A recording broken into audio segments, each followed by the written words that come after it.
Welcome. Come a little closer. I'm Evangeline Moss, and tonight the cypress trees are still, and the candlelight is low. Out here, the air is thick with stories, the kind that drift through the moss and settle softly around you. So, rest your eyes, listen closely, and let the swamp tell you a story. It begins as most things do out here, with water. Not the kind that rushes, not the kind that speaks. This water doesn't move unless something tells it to. And even then, it seems reluctant. If you've ever been on the mangroves at night, you know the feeling. The air presses closely to your skin. The insects' hum is slow, steady patterns. And the darkness, it isn't empty, it's layered. Her name was Maureen. She came to the Everglades for quiet, or at least that's what she told people. But quiet can mean a lot of things. Sometimes it means peace. Sometimes it means there's nothing left to do but drown out the thoughts you've been trying not to have or hear. Maureen didn't mind the silence. Not at first. She rented a small place near the edge of the water, a narrow dock, and a kayak tied loosely to one of the posts. The kind of place where night stretches long and the days pass slowly. She began going out just before sunset, every evening. Same time, same path. The paddle dipping into the water, soft, rhythmic, steady. She liked the way the world felt out here. Unwatched, unbothered. But that wasn't entirely true. Because some things in the swamp are always watching. You just might not always notice it. The first time she saw the light, it barely registered. A flickering low on the water, deep beneath the mangroves.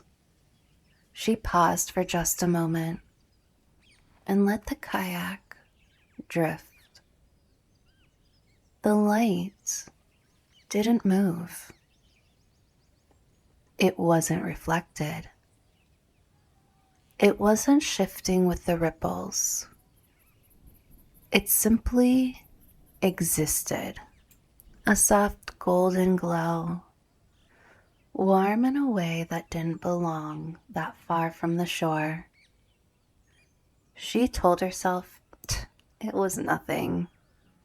A campsite, maybe. Someone deeper in than they should be. But there were no voices, no movement, no sign of anything living around it. Only the light, watching back. She stayed a little longer that night, just long enough to feel the dark settle fully around her, just long enough for the water to stop reflecting in the sky, just long enough for the light to feel closer than it had before. The next evening, she didn't plan to look for it, but she didn't turn away either. The paddle dipped slowly, the same path unfolding in front of her. The trees leaned the same way. The water held the same heavy stillness. And then, there it was, waiting, in almost the exact same place. Only this time, it pulsed, faintly, like something behind it had shifted. Maureen stopped paddling. The kayak drifted just slightly, and she didn't correct it.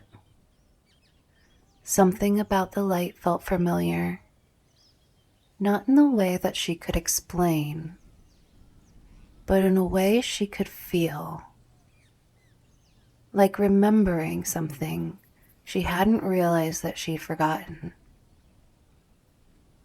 She dipped the paddle again, once, twice, each stroke quieter than the last. The mangroves closed in around her. Branches hung low, roots twisted upwards through the water, and the air grew thicker and warmer. The light shifted. Not quickly, just enough. Deeper, as if it was making room for her to follow. And that's when she heard it. At first, she thought it was water, a change in sound, a break in the rhythm. But then it shaped itself into something else. Something softer. Maureen. She froze. The paddle stilled. The kayak drifted. The voice wasn't loud, didn't echo, but didn't feel distant. It felt close. Too close. She turned slowly, but behind her there was only darkness. Flat water stretching endlessly. When she looked forward again, the light had changed. There wasn't just one anymore. There were others. Faint, scattered, like something beneath the surface was beginning to wake. The third night, she didn't remember deciding to go back. She only remembered being there. The sky already dark, the air already thick, the paddle already in her hands. The light was closer now, close enough that she could see its edges. It flickered like a lantern, but it had no shape, no source, only glow. And beneath it, the water was wrong. Too smooth, too still, like a surface stretched thin over something deeper. Maureen. The voice again, softer now, kinder. It sounded like her. Not exactly, but close enough that something in her chest tightened. She tried to speak, but the words didn't come, because the longer she listened, the more she understood. It wasn't calling her name. It was remembering it, repeating it, learning it. The kayak drifted forward. She didn't paddle. The water carried her slowly, deliberately, toward the light. And the others that had begun to gather, dozens now, floating just beneath the surface, each one glowing softly, each one watching. The water rippled just enough for her to see through it. Shapes.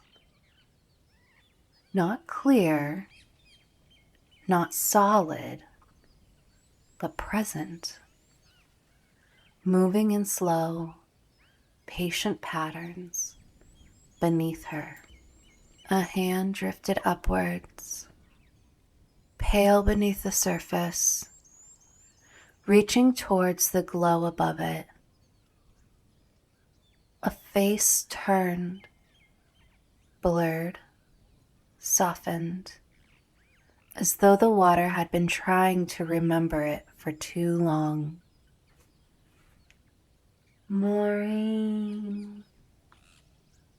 This time the voices layered one over another, soft, overlapping, each trying to say her name in the same careful way, as if they were practicing.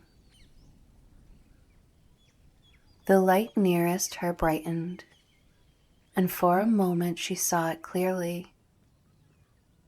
Inside the glow, a face, not whole, not fully formed, but familiar. It shifted just slightly for a second. It looked like her. She leaned forward without meaning to. The light rose to meet her, warm, soft. It didn't burn. It didn't pull. It simply welcomed. And when her fingers brushed the surface,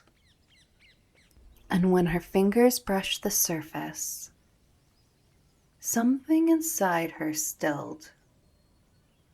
Not her body, something deeper. The part of her that had been thinking, remembering, holding on. It quieted. The kayak didn't tip. The water didn't break. She didn't fall. She simply wasn't there anymore. In the morning, the kayak drifted back, empty, gently knocking against the dock as it had never left. And out in the mangroves, there was one more light, soft, golden, steady. At first, no one noticed she was gone. Not right away. Places like that don't keep close track of people. Days passed slowly, and absences didn't always feel different from silence. But eventually, someone did notice. A man named Ellis. He lived 2 docks down, quiet, observant, the kind of person who notices patterns. He had seen Maureen go out on the water almost every evening. Same time, same path. And then one night, he didn't. At first, he assumed she had simply stayed in. Then another night passed, and then another, and still the kayak remained tied at the dock. Except it wasn't always tied the same way. One morning he noticed the rope was damp, as though it had been untied and retied.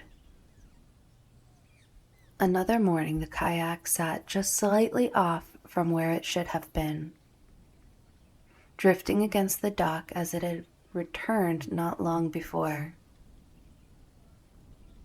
Ellis told himself it was nothing. The water shifts, things move, but the feeling lingered. So, one evening, just before dusk, he took out his own boat. He followed the same path he had seen her take so many times. Slow, careful, the paddle dipping into the water, quiet and steady. The air grew heavy the farther he went, and the trees leaned in closer. The light faded. And then he saw it. A glow. Low on the water, deep between the mangroves. He stopped. The boat drifted. The light didn't move. It simply waited. He should have turned back, but he didn't. Because something about it felt familiar. He moved closer, slowly, carefully. And as he did, the light shifted, just slightly, deeper. The water around him grew still, completely still. No ripple, no current, just silence. Then he heard it. A voice, soft, close. Ellis. His breath caught. He looked around, but there was nothing. Only dark water stretching endlessly around him. And then the voice came again. Alice. It sounded wrong. Not because it was unfamiliar, but because it was. It sounded like someone was trying to remember how he sounded. And then another voice, softer, closer. Maureen. He turned sharply towards the water, and there, just beneath the surface, a light flickered. Golden, steady, for a moment. He saw her. Not clearly. Not fully. But enough. A face in the glow. Watching. Waiting. The lights around it shifted. Dozens of them now. And slowly, they began to move. Not away from him, but towards him. The water opened. Not breaking, not splashing. Just making space. And the voices, soft, layered, patient, began again. Learning, repeating, waiting. Ellis didn't move because somewhere deep inside him, something had already begun to answer. And far behind him, back at the docks,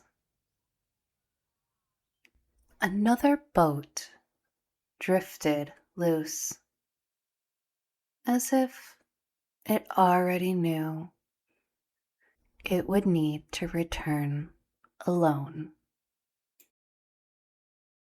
The candle is burning low now, and the swamp has grown quiet.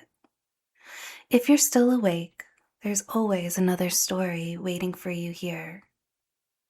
Sleep well, and I'll be right here when you return.